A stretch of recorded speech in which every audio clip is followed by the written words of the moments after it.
Hi, and welcome back to our next module where we compare an empirical approach to product development to a defined approach in developing products. As you probably remember from our previous module where we covered the context of Agile, agility, hence empiricism, is all about fast feedback loops and fast learning. Now we want to compare those two approaches to product development using a slightly different diagram as we did before. This time, on the horizontal axis, we will have our time. And let's say we have a deadline that we want to meet. On our vertical axis, we have value.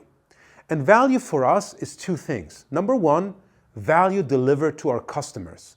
And number two, knowledge value created for us as an organization, as a team, as individuals. Let's start with a defined approach first. This will be our blue curve in this diagram. Take a moment and think for yourself. How do you think does this curve look like?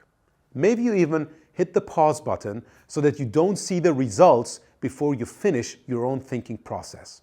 You probably believe that we deliver value in a linear approach, or maybe even 80-20, so that 80% of the value is delivered after 20% of the time. Let's go through this step by step.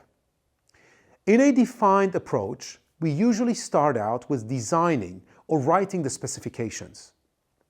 Think for yourself. Are we delivering any customer value while we do that? The answer is, of course, no. With the specs, we don't deliver any value to our customers. Do we create knowledge value? Yes, a bit. We get a bit more clarity on what we want to build. There are a lot of assumptions behind it still, but let's say we create a bit of knowledge value. Now let's move to the next step in a defined approach, which is the development of the product. It could be hardware, it could be software. Once we create the specs, we move into development. Again, ask yourself, do we deliver value to our customers while we develop the product? Again, the answer is very obvious, and it's an obvious no. In terms of knowledge value, we do create a bit of value for ourselves. We see how the different technologies work together. We get a better sense on how to use the technology, how to collaborate as a group. So we do deliver some value, but not towards our customers. Last but not least, we move into testing, integration, and finally releasing the product. And with this final step, we deliver the whole value to our customers at once. I refer to this as a Big Bang release. You've probably heard this term before. In comparison to this, let's look at an empirical approach. Again, take a few moments for yourself. Feel free to hit the pause button and think, how do you believe that we deliver value over time using an empirical approach? This time, probably you think, oh, we're going to deliver value step by step, the same way that we reduce uncertainty coming from the chaos domain step by step. And that's correct. Now I want you to remember one thing, and that is, with every step, you only deliver a product increment, not the full product. You might say, Saurabh, of course that's the case. We're not going to get something that we used to build in 2 years after 2 weeks. But trust me, some of your stakeholders might have that kind of an expectation. So now that we see these two curves, let's explore 4 distinct benefits of an empirical approach over a defined approach. And we will start out with the most obvious one. With every single increment, we can get feedback from our customers. We can learn whether they like the product or not. Whereas when we work in a defined way, we might get feedback on our requirements, we might get feedback on what we have developed, but the real feedback we get once we deliver the products, put it into the hands of our customers. And that's pretty much at the end. From my experience, that's way too late. With the feedback that we get early on, we can actually adopt, we can actually change our direction. So if we are going towards a moving target, we can actually make those adjustments. Whereas in a defined approach, this is not possible. Let's look at our second benefit. This time, think for yourself. If you deliver value to your customers, what do you get in return? For most businesses, it looks like this. We deliver value, we get money. And it's the same now in the empirical approach. The faster we can deliver value to our customers, the faster we can potentially make revenues. Obviously, this depends on the type of business model that we run. Whereas if you look at the defined approach, when do we make money? We make money only at the end.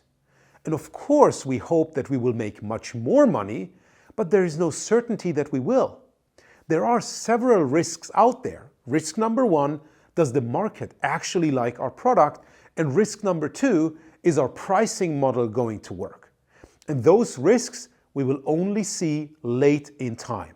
The third benefit is something that is not so obvious, and it takes a lot of experience to actually see this. When you look at the different increments that we're delivering, you can also imagine the customer's reactions to each of those increments. We might start out with customers that are not so happy, right? And they give us that feedback, but over time they become happier and happier. And at some point in time, some of our customers or the majority of our customers might tell us, hey, this is good enough. What you have delivered allows us to do all the things we wanted to do, although some of the initial requirements are not developed yet. At this point of good enough, we have a choice to make. And the choice is whether we stop, which means we save time, we save money, or whether we deliberately continue developing the product, adding more features in order to either serve some niche segments or be able to charge a premium on our pricing. But this is a choice we can make once we follow an empirical approach. Imagine if you follow the defined approach, there is no way you can identify the point of good enough. Beyond the immediate financial benefits of identifying the good enough state, which means saving time, saving money, saving energy, you also have some other benefits. Benefit one is the longer-term financial gains that you have. A product that is stripped down to its essentials, that is basically good enough, it's also much easier to maintain. So in the long run, you save money and time on maintaining the product. A second benefit is the user experience. The less features you build in, which doesn't mean that you compromise on quality, right? You compromise on quantity. But the less features you have, usually the better the user experience that you get. Apple, as an organization, is a prime example for this. They never compromise on quality, at least not intentionally, but they deliberately compromise on quantity. They try to have the bare minimum number of features when they deliver a product to market in order to create a superior, a premium user experience. Now let's move to our fourth and final benefit of an empirical approach over a defined approach.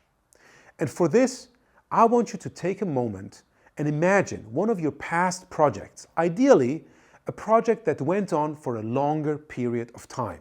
And I want you to think about how the reporting in that project looked like.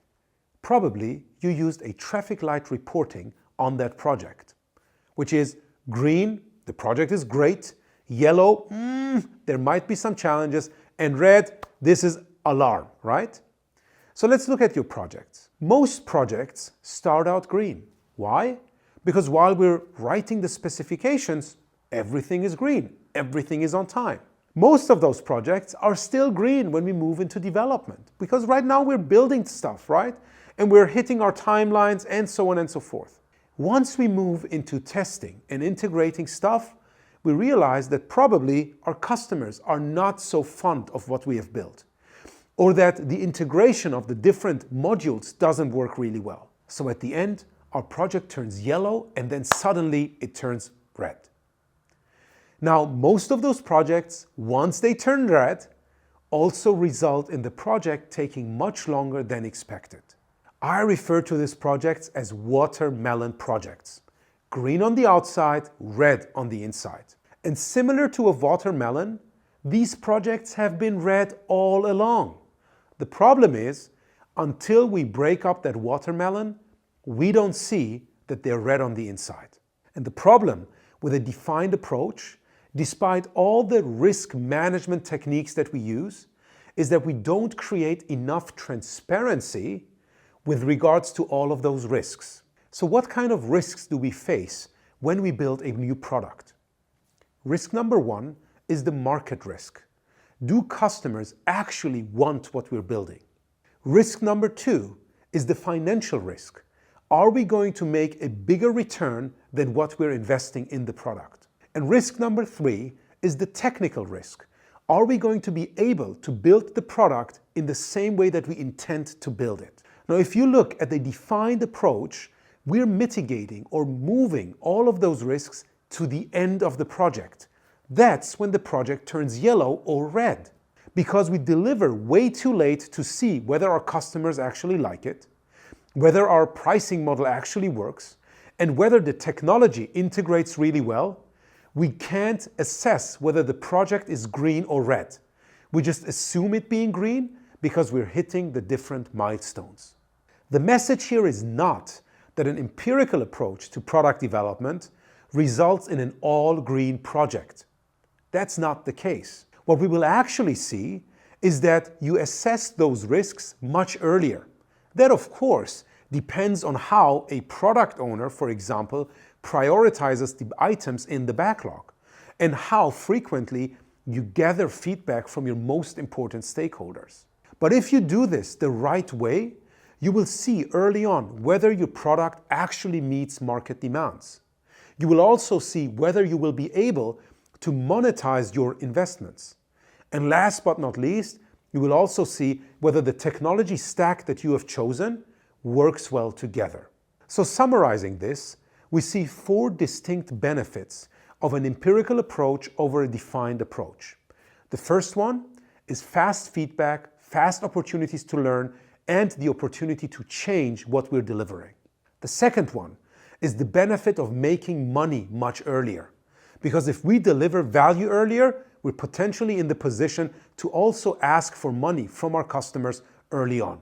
Benefit number 3 is the identification of the point of good enough, which gives us a deliberate choice of whether we want to continue building the product, hitting certain niche segments, or whether we stop and save time, money, and energy. And last but not least, we get to create much more transparency throughout the project so that we can avoid watermelon projects all along. I know this is a lot to think about, a lot to digest. So before you go into the next module, take a few moments and let that all sink in.